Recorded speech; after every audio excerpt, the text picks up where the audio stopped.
আসসালামু আলাইকুম স্যার, কেমন আছেন? ওয়ালাইকুম আসসালাম, ভালো আছি। তুমি ভালো আছো? আলহামদুলিল্লাহ, আমি তো ভালো আছি। এই হাইমুন, তুমি একলা থালা দিলে কি থাকতো? ও তো আমাকে ওই দর্শকদের একটু শোনাও তো। ওই দাদা দেয় তালনাথ, ওই আমাদের দা ওই কানেতে বাদ করে কান্না দৌদিতা ও বই তুই তাচ্ছি কান্দা বাজার তাচ্ছি প্রতি মাস পাই না, আমরা যদি পাই তাপস দুপুস খাই।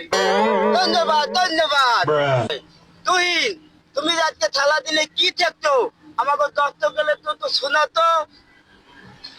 হাতিমা টিম ডিম তারা মারতে পারে ডিম, তাদের খালা দুটো টিং তারা মারতে পারে ডিম। ধন্যবাদ দর্শকরা, আপনারা লাইক কমেন্ট করবেন, শেয়ার করবেন, কাজটা ভালো হয় একটু জানাই দেবেন। আব্দুল রহিম, তুমি থালা দিনে কি দেখতো? একটু দর্শকদের একটু জানাই দাও তো। আমার তো না বাঙ্গা, আমি তোমায় ভালোবাসি, তিলদিন তোমার হাতাত, তিলদিন তোমার বাতাত। দত্ত গেলাম আমাকে স্কুলে, হ্যাঁ আমাকে যত বাচ্চা আছে আমাকে স্কুলে ভর্তি এলাই দেবেন। এখানে দেখছেন কত সুন্দর লেখাপড়া, কত সুন্দর শিক্ষা করা। হ্যাঁ, এখানে ভালো ভালো শিক্ষা করা হয়। হ্যাঁ, আমাকে স্কুলে সবাই ভর্তি এলাই দেবেন, ঠিক আছে?